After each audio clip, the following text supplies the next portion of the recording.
사드가 뒤집힌 게 사람들이 정말 이 사드에 대한 것은 우리가 여기서 여러 차례 얘기했잖아요. 3노 정책, no request, no consultation, no conclusion.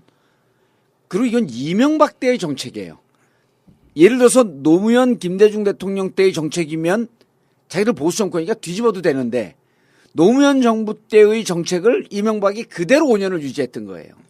근데 그게 임기 중반을 넘어가면서 느닷없이 채택이 됐단 말이야. 이게 무슨 배경이 있었겠냐는 거예요. 그리고 최순실이가 이거를 느닷없이 받아들이라 그런 이유가 있었을 거 아니에요.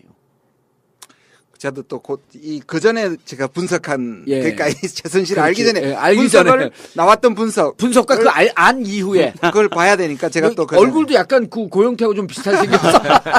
아니 고영태는 잘생겼어 아주. 그 잘생겼단 말인데 하필 또 고영태하고 비교해가지고 나 오늘 TBS 가니까 정 장관이 얼굴이 고영태 닮았네. 그 정세현 장관이요. 예. 그분이 이제 남북 그 회담 하잖아요. 장학고 회담이라는 거 하면은 그 화면 보고 나서 사람들이 누가 북한 사람인지 헷갈려요. 정 장관님 보고 저분이 틀림없이 북한 사람일 거다 그렇게 생각해요. 생긴 게 그렇게 아니 생기신 우리 분이죠. 김창수 박사는 그 남북 회담하고 내려오면 북조선에서 그런다며. 동무 이리 오라 어디가.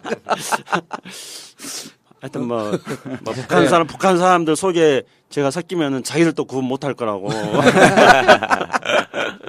자, 그 전 알기 전에. 예. 사드 궁금해, 사드. 사드가 이제 갑자기 왜 올라와서 바뀌었느냐. 예. 그 원인을 이제 아까 말한 전성절에서 찾았어요. 왜냐하면 전성절에서 미국의 반대를 무릅쓰고 박근혜가 가서 중국의 전성절을 빛내줬는데 예. 근데 이제 북한이 올해 1월에 4차 핵실험을 한 거잖아요. 예. 그러니까 박근혜 대통령은 중국이 확실히 북한을 제어할 줄 알았는데 못했단 말이에요. 예. 그래서 당황을 해가지고 시진핑한테 전화를 했다는 거 아니에요. 예. 시진핑 전화 안 전화 받았고. 안 받았잖아요. 예. 3일 동안. 그게 이제 빡친 거죠. 예. 내가 이렇게까지 해줬는데. 그 3일 뒤에 전화가 왔어요, 또 다시. 예, 그거는 이제 그때 우리만 안 받은 게 아니라 중국도 당황했기 때문에 사실 오바마하고도 아무하고도 전화를 안 했는데 그 다음에 이제 그때 화가 나서 1월 7일 날 그 기자회견 때 일방적으로 사드를 중국한테 물을 먹이기 위해서 이제 사드 배치를 결정했다. 뭐 이렇게 된 아니, 거거든요. 사드 배치에 대해서 할 수도 있다. 논의할 수 있다. 네. 예. 처음으로 얘기한 거죠. 처음으로 대통령 입으로 처음으로 해갖고 처음으로 얘기한 거죠. 그래서 김창수 박사가 그거 갖고 열부로 예, 그렇죠. 그래서 이제 저는 사실은 우리 이제 김주현 교수님 말씀한 것처럼 김주현 교수님보다 더 치밀하게 분석을 했어요. 작년에 금방 말씀한 것보다. 왜냐하면 제가 전국구에서 여러 번 이야기했는데요. 예. 정말로 전국구 청취자 여러분 죄송합니다. 제가 그 배우 실세가 있는지를 모르고 엉뚱한 분석을 했습니다. 아니 상황. 네, 상황.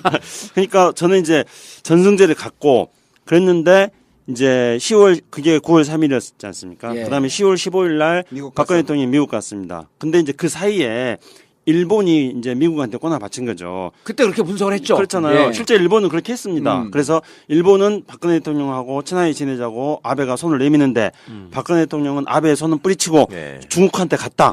그게 이제 이른바 중국 경사론. 그래서 이제 박근혜 대통령이 10월 15일 날 미국 가니까 이제 미국에서는 야, 너 왜 일본하고 친하게 안 지내고 중국으로 갔느냐. 이렇게 중국 경사론에 대해서 미국에서 굉장히 강력한 압력이 박근혜 대통령한테 들어왔던 겁니다. 예. 그래서 박근혜 대통령이 나 중국 간 거 아니야. 중국으로 치우친 거 아니고 나 미국하고 친하고 일본하고도 친해. 이렇게 말해주면서 이제 내면적으로 사드 받을 준비가 됐고 그 이후에 또 갑작스럽게 한일 외무장관이 됐고 외무장관에서 위안부 문제 이런 식으로 이제 분석을 했던 거죠. 그러니까 나름대로 굉장히 훌륭하게 분석을 했다고 생각을 해가지고 전국구에서도 자랑스럽게 이야기를 그렇죠. 했습니다. 그렇게 나도 믿고 있었는데 이상한 사이비 종교를 믿고 있었어. 그래서 죄송합니다. 제가 우리 봉도사님 뒤에 있는 최순실이었습니다. 제가. 아니 근데 그래서 이제 최순실을 알고 난 다음에 네. 는 이제 어떻게 사드가 왜 배치된 거야? 느닷없이. 아니 럭키드 마틴사를 좀 주목할 필요가 있습니다. 예. 미국이 탈냉전이 오면서 많은 그 미국의 군수업자들 중에 망한 게 있고 안 망한 게 있습니다. 예. 근데 그 보잉사 같은 경우에는 이제 포트폴리오를 다변화시킵니다. 예. 원래 그랬고 여객기도 만들면서 그다음에 군수 산업을 만드는 것은 위험이 회피가 되는데 럭키드 마틴은 100% 군수 산업입니다. 예. 그리고 옛날처럼 뭐 총알 안 팔리면 총신 팔고 뭐 헬멧 팔고 하는 정도로 쉽게 옮길 수 있는데 지금은 한 단위가 무기 체계가 회사의 명운을 좌우할 만큼 굉장히 비싼 거죠. 지금 네. 사드가 한 포대가 2조까지 가거든요. 그렇죠. 근데 여기 거의 사드가 그것도 불투명하잖아 얼마가 될지. 그렇죠. 네. 그러니까 사드에 명운을 걸었단 말이에요, 이 사람들은. 그리고 이거를 이 사드가 문제가 많으니까 지금 안 산단 말이에요, 다른 국가에서. 사기로 했던 카타르하고 에미레이트도 결국 이란 문제가 해결되면서 안 샀단 말이에요. 예. 그러니까 이거 한국이 이걸 안 뚫어주면 로키드 마틴은 완전히 망합니다. 예. 어... 팔로가 없는 거죠. 팔로가 없어지는 거예요. 그러니까 처음에는 이 팔로 팔선요. 팔로도 있을 수 있는데. 예, 근데 그런 상황에서 지금 이 거의 로비를 아마 최대한 했을 거라고 생각이 예. 들고요. 실제로도 박근혜 정부에서 구입한 많은 무기들 중에 로키드 마틴이 많습니다. 한국이 거의 생명줄이었습니다. 아, 로키드 마틴사가 네. 파산하지 않기 위해서 한국을 잡을 절실한 그렇죠. 필요성이 있었다. 그리고 한국에다 무기를 많이 팔아먹었다. 그렇죠. 실제로 많이 그리고 근데 이거를 로키드 마틴을 살릴 수 있는 거는 사드의 모든 명운을 걸어뒀죠. 예. 그런 점에서 지금까지 판 지금 것도 우리나라 컸지만 들어오는 사드가 로키드 마틴. 로키드 마틴 사 겁니다. 그 발사하는 전투기도 미사일이 그거 아닌가요? F-35. F-35도 네. 그렇고. 그거를 이명박이가 해먹고 나가려고 그렇게 했는데 박근혜가 경고했잖아. 놓고 예. 가라고. 내가 예. 한다고. 이명박 박근혜 경고한 자세히 거야, 드셨어요. 최순실이 경고한 거야. 물론 최순실이 했겠지만 이게 무기 구매 시장을 보면은 우리가 린다김 뭐 이런 걸 통해서 잠깐만 엿보셨지만 예. 무기 시장에는 공식적으로 리베이트가 있잖아요. 그렇죠. 예. 그렇습니다. 그거는 아, 에이전트가 공식으로 있어요, 그거는? 그걸 공식으로 먹는 네. 거예요. 그리고 이게 규모가 조단위기 조단입니다. 때문에 엄청난 거거든요. 그러니까 정권을 잡아가지고 그러니까 후진국일수록 정권을 잡아가지고 뭔가 돈이 필요할 때 가장 확실한 게 무기 구매거든요. 근데 그거를 대통령 임기 끝나는 사람이 해먹고 가려고 그러니까 그때 박근혜가 경고를 했다 이런 얘기가 있었는데 예. 그 까불지 마라 이거는 놓고 실제로 가라. 그랬습니다. 예, 예. 그러니까 2012년 때 차세대 전투기 결정 문제가 나왔을 때 예. 차기 정부로 넘겨라 예. 이렇게 하겠습니다. 그래서 이명박 정부 때 결정을 못했던 거였죠. 그러니까 예. 공식적으로 발표를 했잖아요. 예. 차기 정부로 예. 넘겨라 이러고 중단된 거. 니네가 먹을 떡이 아닌데 이제까지 많이 4대강으로 많이 먹었으니 예, 예. 이제 무기는 우리가 먹을 터이니 놔둬라. 예. 그래서 이제 넘어왔는데 이 사드 문제가 무기 체계의 정점에 있었던 예. 최대 그렇습니다. 리베이트 사건이 아직도 터지지 않은 네. 바로 그 분야로 남아 있는 거죠.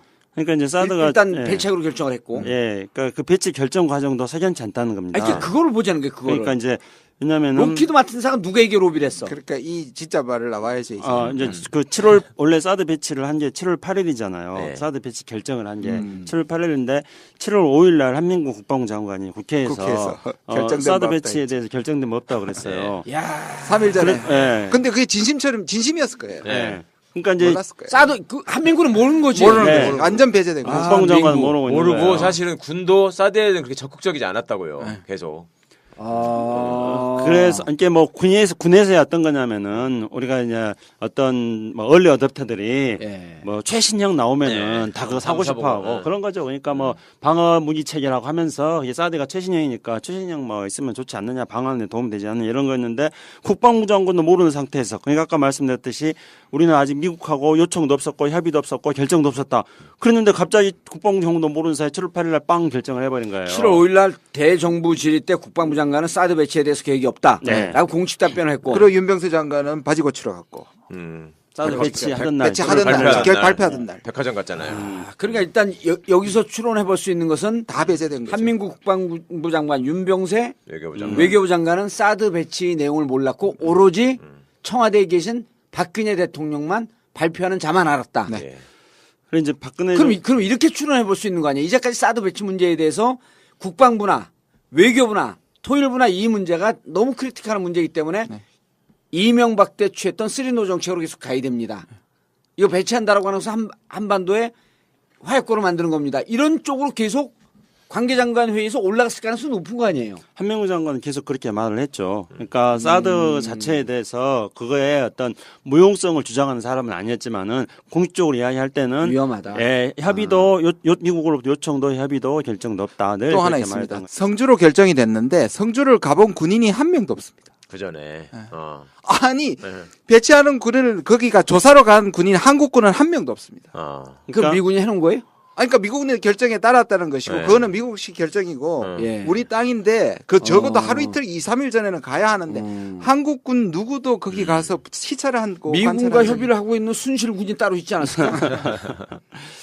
그래서 이제 여기서 그러면은 이제 그런 것 때문에 이제 일이죠. 로키드 마틴에 대한 의문이 지금 제기되고 예. 있는 겁니다. 그러니까 이제 거기서 우리가 이제 한 가지 그 지금도 린다 김이 그 로비스트인가요? 린다 김 지금 감옥에 가 감옥에 있어요. 대마초 아니 그러니까 때문에 뽕 때문에 예, 감옥에 있는데 이제 린다 김은 로키드 마틴의 로비스트였죠. 원래 유명한 였었고. 로비스트였죠. 린다 김이. 예. 그리고 이제 그 린다 김이 유명한 거는 1995년 무렵에 네. 그 당시에 이제 이양호 국방부 장관이 비리 혐의로 구속됐을 때 이양호 국방부 장관에게 압력을 넣기 위해서 이양호 국방부 장관의 개인적인 편지가 공개됐었습니다. 예. 그래서 이제 연서였죠, 연서. 미인계를 쓴 거죠. 아, 린다 김이라고 하는 예. 근데 이제 그 편지에 제가 지금도 기억나는 건데 그 린다 김에게 보낸 편지였습니다. 거기에 뭐 산타 바바라에서의 추억을 잊지 않고 있다. 뭐 그렇게 이야기하는 겁니다. 그리고 이 산타 바바라에서의 추억이 무엇인지에 대해서는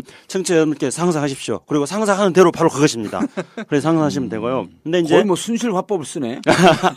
그게 그 린다랑 그거 조사한 데가 국방부 검찰부였거든요. 네. 아, 그 장관이니까. 아저씨가 한 거예요? 그럼 조사를? 아니 제가 한 건 아니고 저는 나중에 가서 그 기록을 다 봤는데 편지도 진짜 글씨도 이쁘게 잘 쓰고 정말 신경 써서 썼어요. 누가 린다가? 아니, 아니야, 이양호. 아니야. 굉장히 낭만주의자였다. 그러면 이양호뿐만이 아니야. 린다를 좋아했던 남자가 또 몇몇 더 있었다고. 네.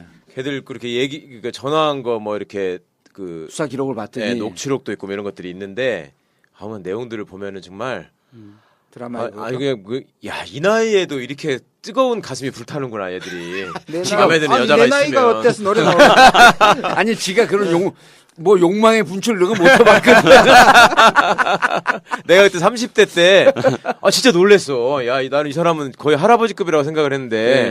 그러니까 사춘기 소녀 그 중학생이 무슨 그 새로 온 교생 선생님을 좋아해가지고 네. 막 쓰는 거 있잖아요. 마음 떨려하면서 이런 거야.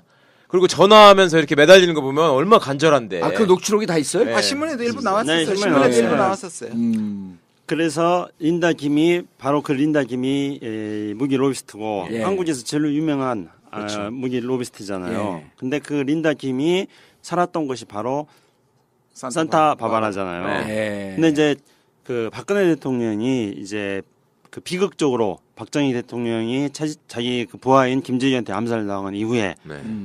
피격당한 이후에 암살이 아니죠. 예. 피격당한 이후에 네. 이 전두환 이 신군부 일당이 그 청와대에 있는 금고에서 6억 원을 예. 박근혜 대통령한테 줬다는 거 아닙니까? 예. 그래서 박근혜 대통령은 그 6억 원을 가지고 세상과 고립되고 단절된 상태에서 예. 18년간 살았지 않습니까? 근데 그때 박근혜 대통령이 어디 살았냐면은 산타 바바라에 있었어요. 어머. 네. 그래서 산타 바바라에 그때 있으면서 한국에 안 있었고요. 예. 그 산타 바바라에서 아, 이게 확인된 거예요, 이거는?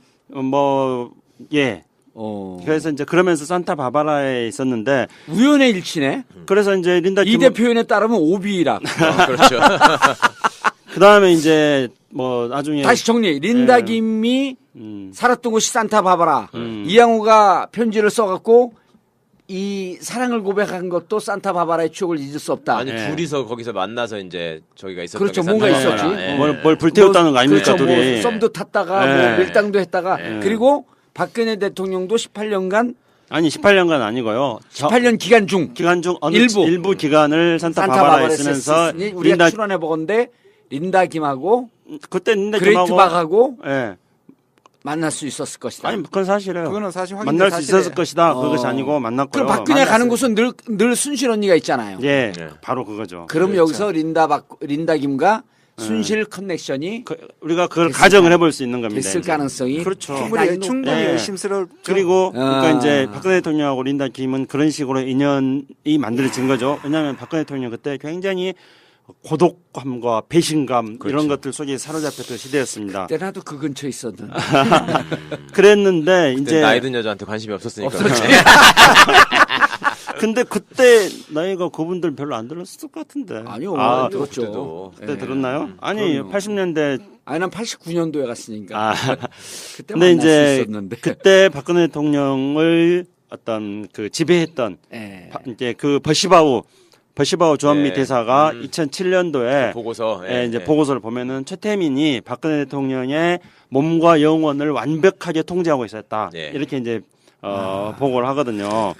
최태민이. 근데 최태민의 후계자가 바로 최순실 아닙니까? 예. 그러면은 그 최태민의 자리에 최순실을 넣을 수 있는 거죠. 그러니까 최태민이 어떤 박근혜 대통령의 몸과 영혼을 완벽하게 통제하고 있다. 이 말에는 이제 최순실이 박근혜 대통령의 몸과 영혼을 완벽하게 통제하고 있다. 이렇게 버시바우의 보고서에다가 이름을 이렇게 바꿔서 넣어도 성립된다. 대입시켜서 볼 수 네, 있다. 가능하다고 그거는 생각합니다. 근데 최태민은 몸과 마음을 통제할 수 있지만 최순실은 몸을 통제하기는 좀 그렇죠. 유력하지 아니 않아요? 마음과 마음을- 영혼을 통제했지 예, 이제. 뭐 아니 몸도 통제할 수 있죠. 뭐 왜냐면은 때를 밀어줘? 아니 어떻게 통제? 아니 몸을 여러 가지로 생각해 봐야 되는데요. 아니, 마사지를 해주는 거지. 마사지. 아니 JTBC 보고 아니 TV조선 그걸 보면 동영상을 보면은 옷을 다 입히잖아요. 옷을 그 옷과 색 옷 입히게 놀이하는 거고 그거는. 네. 아니 옷을 입혀가지고요. 그 사람들은 무속의 세계에서는요. 이 옷으로 통제를 하면 옷을 입히고 못하는 거야? 색깔을 하고 색깔이 중요하지 색깔이. 그 옷과 예, 색깔로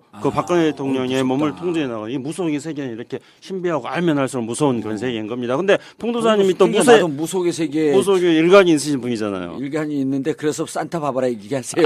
아니 이게 오늘 이상하게 빠지지 말고. 미국에 가서 있었던 사람 어려운 시절에 미국에 갔다가 와서 대통령 된 사람들을 앞으로 그러니까 대통령 꼭 시키면 안 되겠네. 반드시 사고를 치는 거니까 그러니까 이명박이는 LA 가가지고 에리카 만나서 그 그렇죠. 집에 있고 뭐 그렇네요. 이런- 아니 그 이러면은 집은 그러면 완전 파탄에 이르게 했잖아요. 그러니까. 멀쩡한 천재를 그거 린다김도 지금 저 감옥 가 있고 예. 뭐야 이게. 그냥 그거 산타 이게- 바바라에서 겹쳐지는 시점. 네. 그리고 그때는 추정컨대 예. 박근혜와 최순실이 늘 같이 붙어 있었으니까. 그러니까 우리가 이제- 40년 붙어 있으니까. 그럼요. 그런 가설을 충분히 해볼 수 있다는 거죠. 아까 말씀드렸던 버시바우가 이야기했던 그런 예. 버시바우의 보고서, 그다음에 이양호 국방장관이 썼던 연서 예. 이런 것들 추천해 볼 때 또 실제로 그 박근혜 대통령하고 그 린다 킴하고는 친구 사이고 가까웠고 이런 예. 것들을 종합해 보면은 최순실과 린다 킴의 사이를 우리가 가정할 추정할 수 수 있고, 있다. 예. 그리고 그래서 로키드 마틴사의 그러니까 린다 김이 로키드 마틴서의 로비스트였었고 그래서 이 퍼즐을 맞춰보면 맞춰보면 로키드 마틴이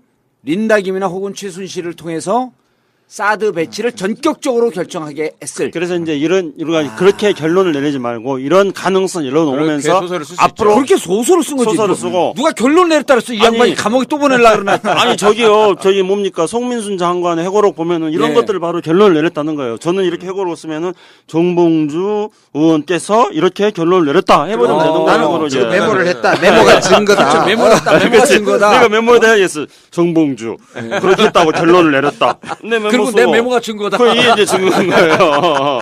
아니 그 말씀 중에 하나 생각난 게 11.2 이후에 왜 그 금고에서 네. 금고가 2개 있었는데 하나만 줬다고. 하나만 줬다고 그랬잖아요. 예. 그것 때문에 열받아가지고 대통령 돼가지고 전두환 재산 다 털었다. 저는 그렇게 알고 있었다가 이번에 보니까 그게 아니었어. 하나 다른 사람이 가져왔어요. 전두환이가 최태민이를 삼천교육대를 보냈어요. 네. 그때. 그렇지. 이대무슨 우리가 전두환 좋아해야 되는데 그러니까 전두환이도 나름 그러니까 이게 지금 알아본 거지. 다 알고 있었던 거죠. 안 상황을. 거야. 그래 그런 게 있으니까 이게 이제 딱 아니 왜 이렇게 최동욱이 총장일 때 왜 그 무슨 추적반을 만들어 재산 뺏겠다 했을 때 전두환이가 옛날 같으면 왜 골목길 성명도 발표하고 이렇게 딱 뻗뜨기고 서가지고 그 짓 하잖아요. 근데 예. 전두환이 찍소리 안 하고 바로 숙였거든. 그게 최태민을 보낸 어. 구원에 대한 보복. 예. 이것으로 그거를 받아들이고 전두환은 이제 느꼈던 것 빠져나갈 같아. 수가 없었다. 자, 근데 중요한 건 이제 사드에 대한 의혹이 해결되네.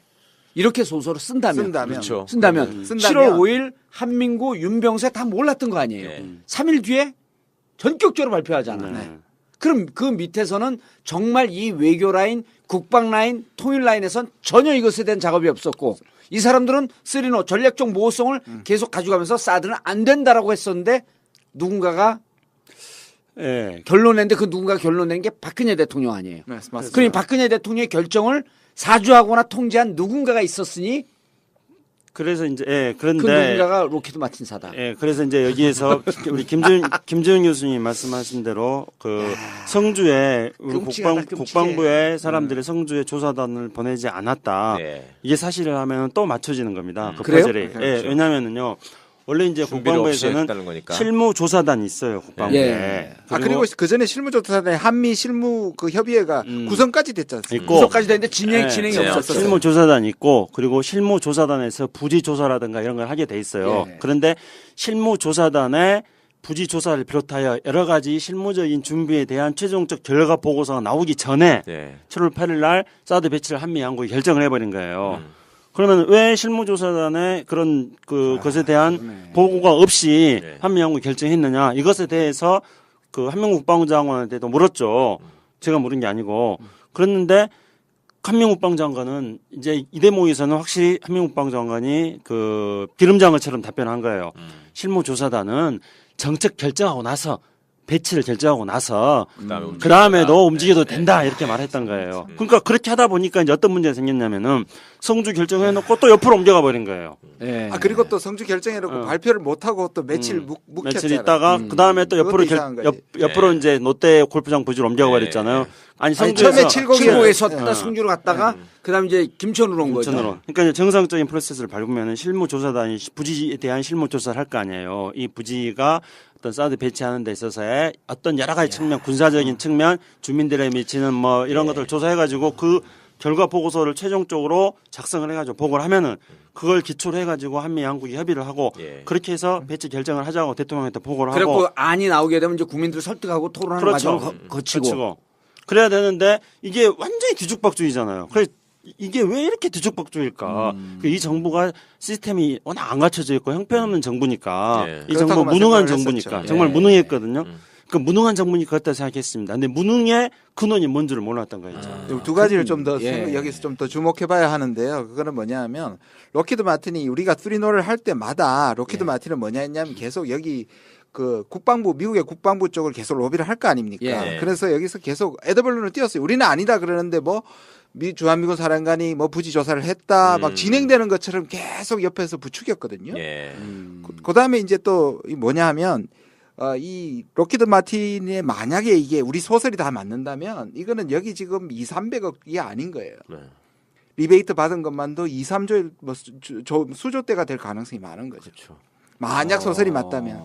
근데 이게 시기적으로도 나는 묘한 게 미르 재단이 만들어진 게 2015년 10월 15일이에요. 그 다음에 케이스포스 재단이 만들어진 게 올해 1월이에요. 네. 개성공단 닫은 게 2월이고 로키드 마틴 결정한 게 지금 7월이거든요. 그게 어느 시점이냐면 집권 중반기를 넘어서 후반기로 들어오면서 마지막에 만약 맞다면 마지막에 처먹고 튀려고 이때부터 이권에 되는 사업들이 본격적으로 터져나오기 시작을 하는 거야. 미르도 그런 다음에 청와대가 영업사원이 됐고 계속 일감을 몰아준 거 아니에요. 예. 케이스포스도 그렇고.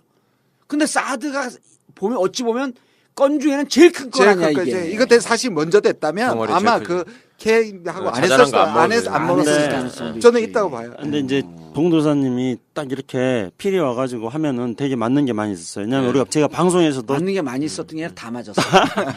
왜냐하면 방송에서 제가 기억나는 게 지금 옛날에 MB 해고록 할 때 이제 MB 해고록 중에서 그 북한의 뭐 노동당 누가 와가지고 선전비서인 김기남 와가지고 네. 청와대를 갔었는데 그래 이제 그때 회고록을 다 안 읽으셔놓고 저한테 그때 뭐 MB가 그러면 김기남한테 야 잘해봐 하고 등이라도 한번 뭐 쳐줬어야지 딱 이렇게 하셨거든요. 예. 근데 실제 MB가 등 쳐줬다니까 잘해라고. 근데 그때 방송에서 그랬잖아요. 근데 그랬죠. 제가 그래 실제 예. 그랬다고 그랬잖아요. 그다음에 이번에 또 송민수 회고록 이야기할 때도 또 그러면 송민수이 또 노 대통령이 돌아가셨는데 둘이 또 증인은 이야기했다고. 노 대통령이라고. 근데 진짜 그랬거든요 또. 근데 본인이 진짜 그 인정하시고 한 번씩 얘기하지만 스스로도 자기가 무슨 이렇게 뭐가 보인다고 막 이러거든. 그러니까 다음 정권에 조심해야 될 다음에 사람은 봉도사, 비선으로 봉도사네. 어차피 이 생에 정치고자 풀어나긴 틀렸고 비선으로 뚫어 이제 비선이 그게 훨씬 좋아. 그게 상황이 될 수 있는 길이에요. 근데 내가 우리 집 옆이 비선 아파트야. 아니야. 그리고 또 옷도 잘 입고 그러니까 옷도 잘 고르잖아. 그런 거 해가지고 나 동업합시다. 아까 유기세보다 못해요. 아니 근데 진짜 이 사드 문제가 풀리네 이제. 그리고 이제 개성공단 닫는 개성공단도 문제도 이제 풀어봐야 돼. 그러니까 이제 개성공단은 그 개성공단에 대해서 이제 통일부가 뭐 문을 닫았고 그래서 통일부가 우리가 이제 비판을 하고 그러지만은요.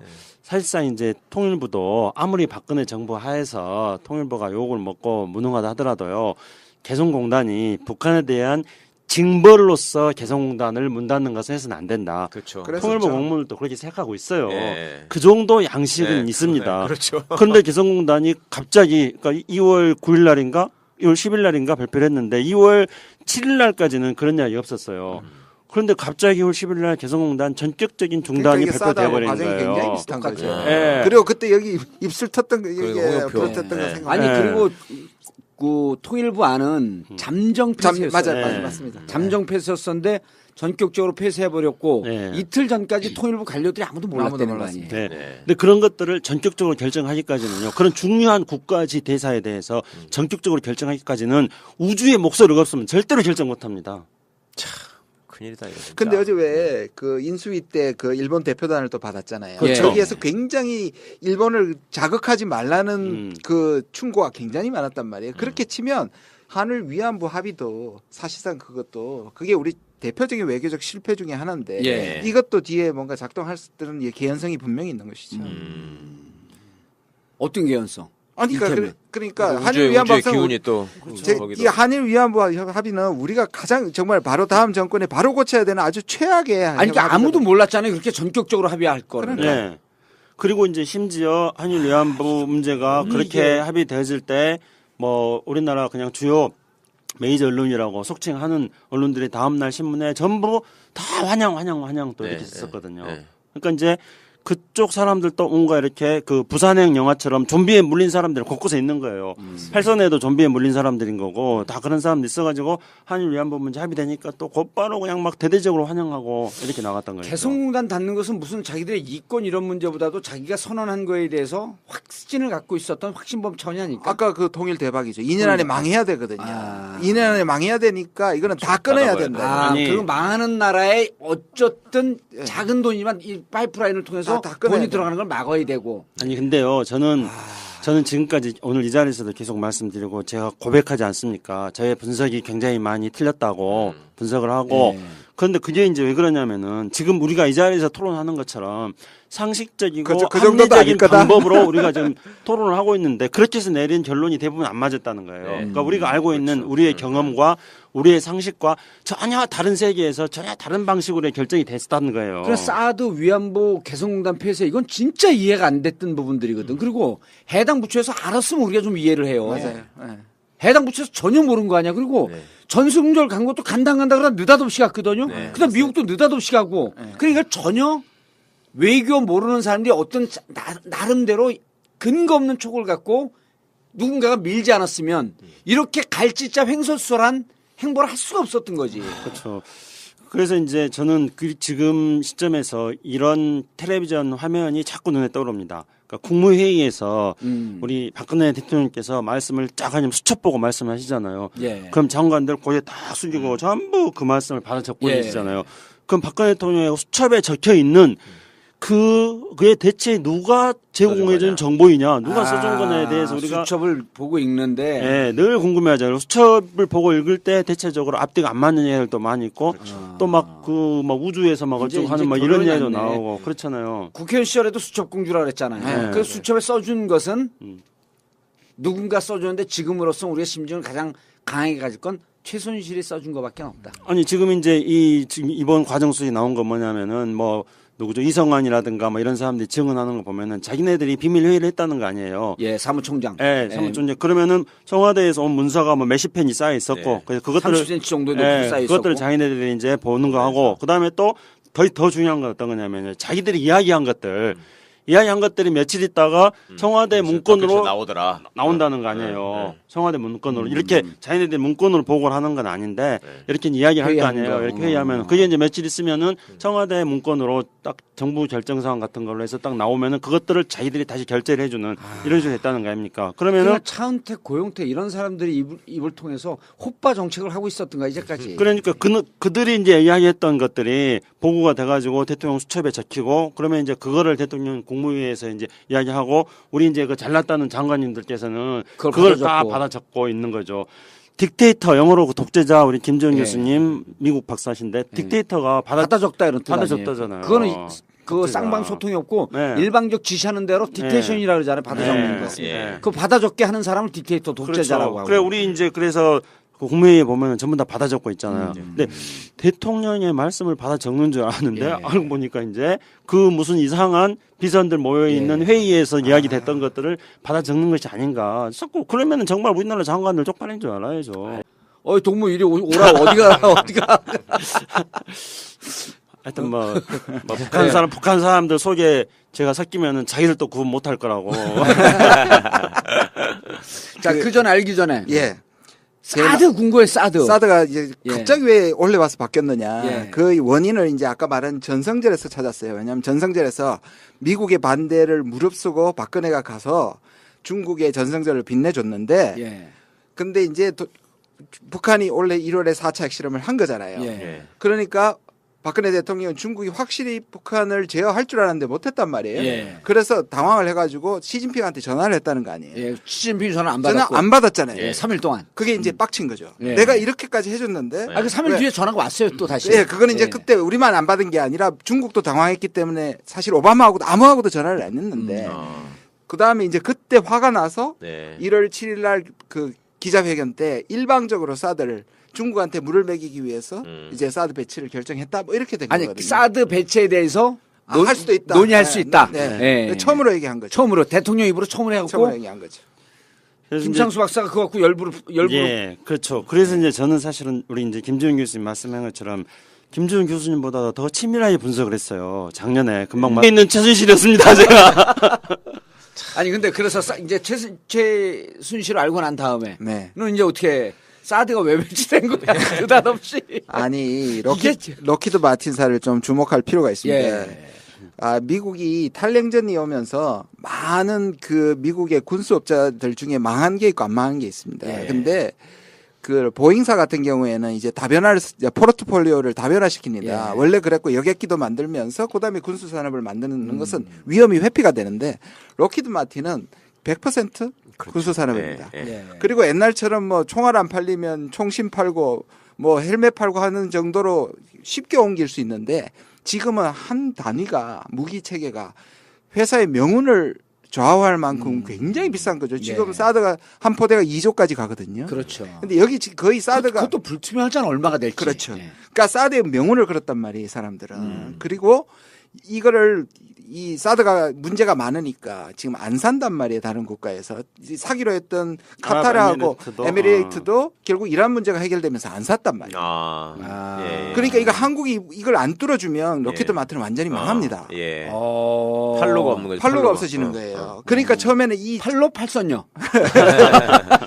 팔로도 있을 수 있는데. 예, 근데 그런 상황에서 지금 이 거의 로비를 아마 최대한 했을 거라고 생각이 예. 들고요. 실제로도 박근혜 정부에서 구입한 많은 무기들 중에 록히드 마틴이 많습니다. 한국이 거의 생명줄이었습니다. 아 로키드 마틴사가 네. 파산하지 않기 위해서 한국을 잡을 절실한 그렇죠. 필요성이 있었다. 그리고 한국에다 무기를 많이 팔아먹었다. 그렇죠. 실제로 많이 그리고 근데 이거를 록히드 마틴을 살릴 수 있는 거는 사드의 모든 명운을 걸어뒀죠. 예. 그런 점에서 지금까지 판 것도 지금 우리나라 컸지만 들어오는 사드가 로키드 마틴. 록히드 마틴 사 겁니다. 그 발사하는 전투기도 미사일이 그거 아닌가요? F-35. F-35도 네. 그렇고. 그거를 이명박이가 해먹고 나가려고 그렇게 했는데 박근혜가 경고했잖아. 놓고 예. 가라고. 내가 예. 한다고. 이명박 박근혜 경고한 자세히 거야, 졌어요. 최순실이 경고한 거야. 물론 최순실이 했겠지만 이게 무기 구매 시장을 보면은 우리가 린다김 뭐 이런 걸 통해서 잠깐만 엿보셨지만 예. 무기 시장에는 공식적으로 리베이트가 있잖아요. 그렇죠. 예. 그렇습니다. 그거는 아, 에이전트가 공식으로 있어요, 그거는? 그걸 공식으로 먹는 네. 거예요.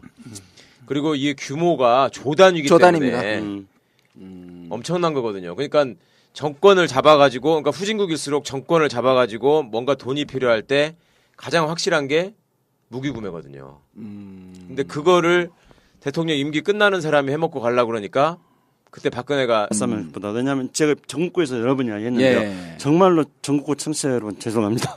제가 그 배우 실세가 있는지를 모르고 엉뚱한 분석을 아니 했습니다. 상황. 네, 상황.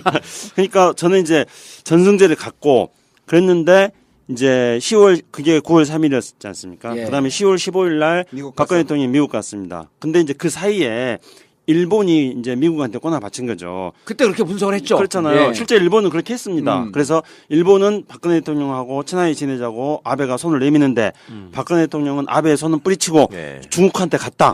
그게 이제 이른바 중국 경사론.